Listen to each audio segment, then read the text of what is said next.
Hello guys, good morning. For today's video, pupunta tayo ngayon sa Puning Cave na dinadayo ng marami. So ayan nga, naisipan namin na magpunta ngayong araw dito at inaya ako nito ni Maki. Yan, shoutout sa iyo Maki. Ano, huli ka, tulak pa more.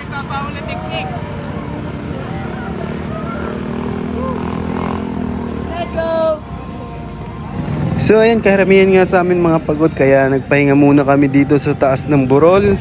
Ayan, mga kasama ko ngayong araw. Ay, buti naman naisipan nyo namang magpahinga.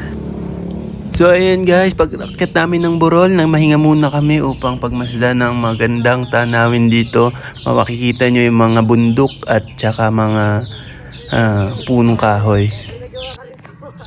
So ayan nga, dito nga pinagpatuloy na namin ang aming pagpadyak para makarating na dun sa pupuntahan naming kuweba. Dito sa part na to medyo relax kami kasi puro pababa na yung mga dinadaanan namin kaya hindi na kami masyadong pagod dito. So ayan, habang papalapit nga kami may mga nadadaanan pa kaming mga lugar na talaga namang mapapahinto ka sa ganda ng nakikita mo. Yan, mga bukit na parang rice terraces.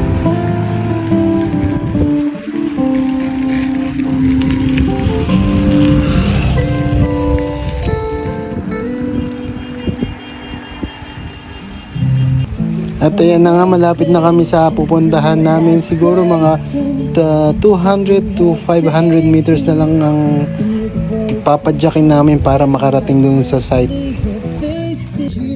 So ito na, papasok papunta dun sa may Puning Cave. Dito magbabayad kayo dito ng 30 pesos for entrance fee.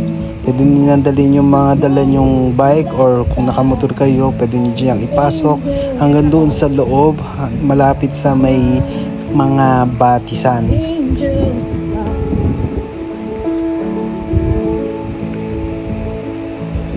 So ayan na nga, welcome to Puning Cave. Yan, sasalubungin kayo ng mga receptionist dyan at saka mga tanod. So ayan nga, nakapagbayad na kami ng entrance fee. So ayan, makikita nyo mga motor na lumalabas, mga galing na dyan. Kami naman, ngayon lang kami nakarating. So may mga ilang papauwi na dyan. So mapapansin nyo nga, may mga cottage dyan sa mga gilid sa tabi ng ilog. Pwede kayo dyan mag-rent for only 300 or 250 pesos only. Ayan. Meron din sila dyang video na available. Pwede kayong magkantahan kung naiinip na yung iba. At pwede nga rin pala kayo dyan magdala ng mga pagkain, or kung gusto nyo dyan na rin kayo magluto, magdala na lang kayo ng mga lutuan, ihawan, kung ano yung kaya nyo dalhin para makapag-provide kayo ng sarili nyong pagkain. May mga tindahan din dyan sa mga gilid na pwede nyo bilhan ng mga chichirya, mga soft drinks. Yan, andyan na po lahat sa loob ng site na yan. Dito nga sa pagpasok nyo, mapapansin nyo agad yung malinis na tubig at mapunong kapaligiran niya. So andito na nga tayo guys. So simulan na natin hanapin yung kuweba na sinasabi nila. Simulan na natin na hanapin yung Puning Cave.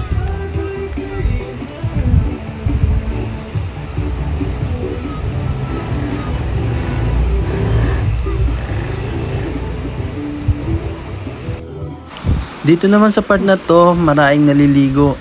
Dito naman yung mga mababatong parte ng lugar. So pag yan, yung taas na yan, pwede kayo dyan magtayo ng tent. May mga cottage din po dyan sa taas na yan. Pwede rin kayo mag-rent dyan, pwede rin kayo magluto. Pwede nyo dalhin yung mga gamit nyo para makapagluto kayo dyan. Kung may baong kayong mga pagkain, okay lang din. Diyan sa kabila ng mga cottage na yan, may malaking open space dyan na pwede nyo paglagayan ng tent. Kung mayroon kayong baon na tent, pwede kayong maglagay dyan ng tent.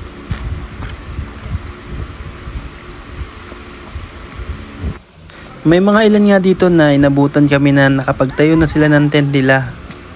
Ayun, may tali mo ng pinya. Ayun,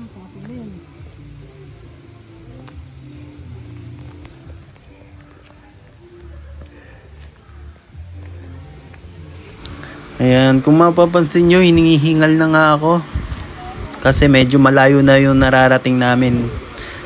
Pero maligo dun sa nililiguan nila. Malinaw ng tubig eh. Malinaw tubig dyan oh. Ayun yata yung kuweba eh. Lumubog na yung kuweba, Maki.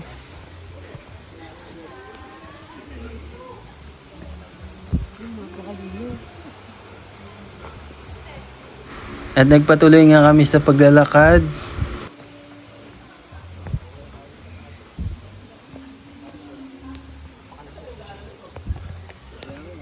Medyo mataas, mabato at magubat tong dinaanan namin. Mukhang hindi siya daanan talaga ng tao or madalang siyang daanan ng mga tao. Maaari nyo na rin namang tuntun na lang yung ilog na yan para marating nyo yung kuweba dahil doon din naman ang tugon yan.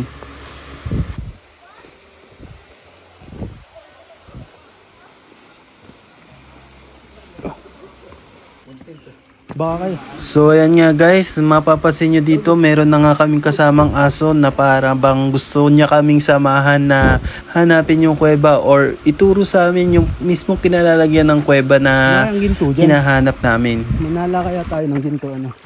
Baka dito na yung... Ay.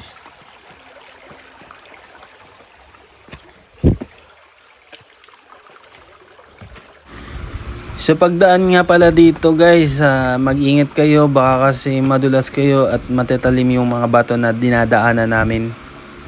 Magdoble ingat na lang kayo kung dadaan din kayo dito sa lugar na to.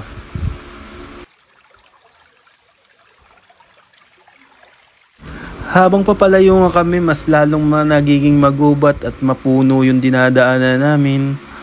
Mapapansin nyo talaga yung ano ng kalikasan. Doon lakas tong agos ng tubig eh, no? Pero dito eh. So ayan nga, hanggang dito sinamahan kami ni Gabay. Si Gabay, iyan yung aso. Pinangalanan ko lang siya ng Gabay kasi talagang sinamahan niya kami hanggang dito.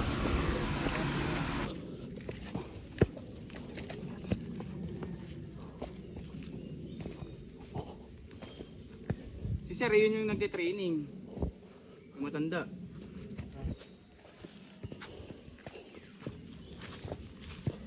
Sindin lang daw tong bakas. Ay, may kubo na.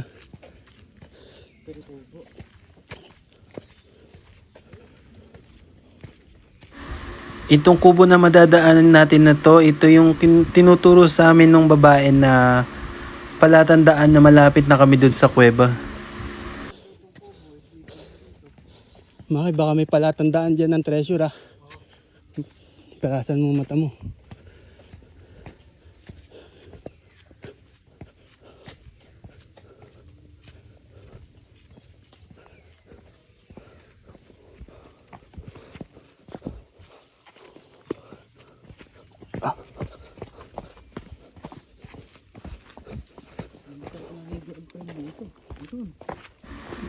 At dito nga nakikita na namin, abot tanaw na namin yung kuweba.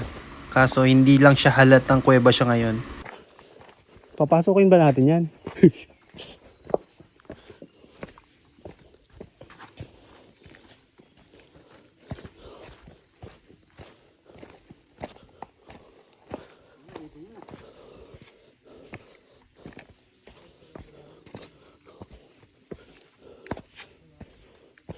So ayan na nga yung kuweba, kung mapapansin nyo yung dark spot na yan na itim, yan yung kabuuan ng bunganga ng kuweba. Hindi lang siya halata dahil medyo magubat at madamo yung harapan niya.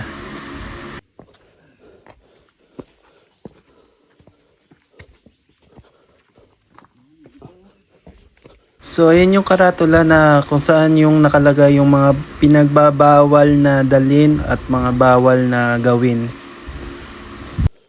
May paalala.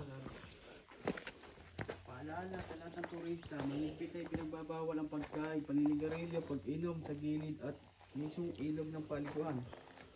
Dito nga may dalawang pasukan na makikita sa kuweba.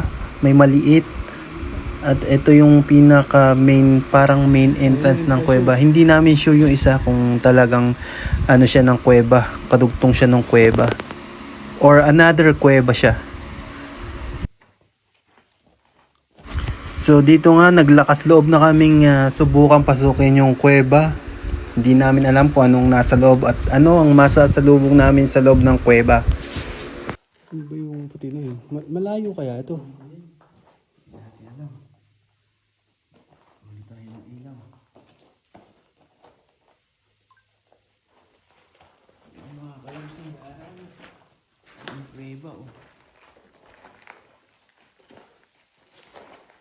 Tara guys, pasukin natin yung loob ng kuweba ngayon.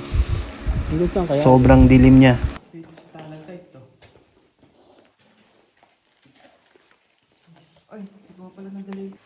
Ayan nga guys, dito nga sa loob ng kuweba mararamdaman nyo na yung lamig ng temperature sa loob ng kuweba.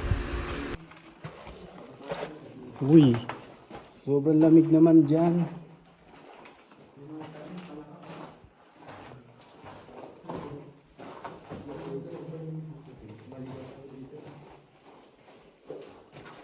May kahan ng sigarilyo dun ah.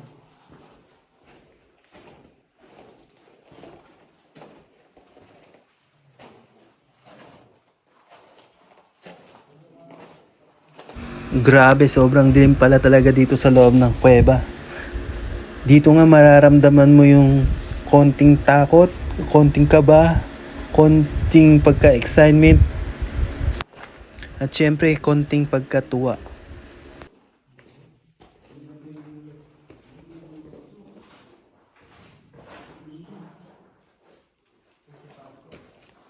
Wala silang ano-ano.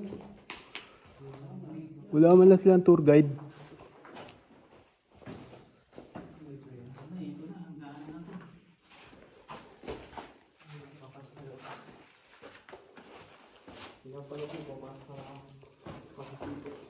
Ayaw nyo na doon? Ayun na. Wala na rin.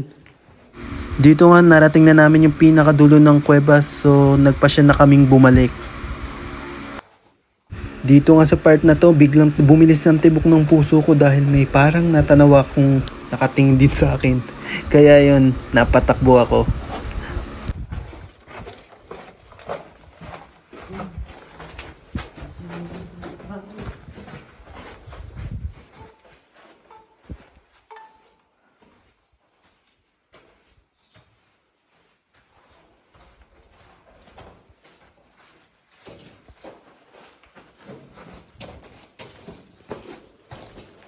Finally, malapit na kami makalabas ng kuweba. Dito na rin na nawala yung kaba na nararamdaman ko.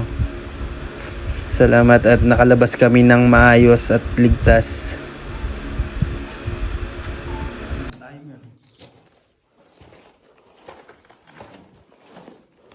Nung makabalik nga kami doon sa dinaanan namin, marami nang ang tao na naliligo at unti-unti na silang dumadami. Dahil mahaba nga yung nilakad namin, nagpasya muna kaming kumain dito sa malapit na kainan. So ayan, shoutout sa inyo mga boys. Matapos namin kumain at magpahinga, nagsimula na ulit kaming magpadyak para masimulan na namin ang aming pag-uwi. Dahil layo pa ang aming lalakbayin. So dito nga medyo napaaga ang mahal na araw namin. Ganyan ang senaryo kadalasan pag pauwi na galing malayong biyahe. Mahabang padyakan, puro pagod na ang aming mga muscle sa binti at hita namin. Yan, sige, tulak. Siyempre, worth it naman yan dahil may mga matatanaw kayo na ganyang view. So, kahit pagod, may mga makikita ka na magagandang tanawin na nakakawala ng pagod. Para sa mga nagtiyagang manood sa video ko, paki-like and share na lang po ng video. Thank you sa panonood ng video. Thanks!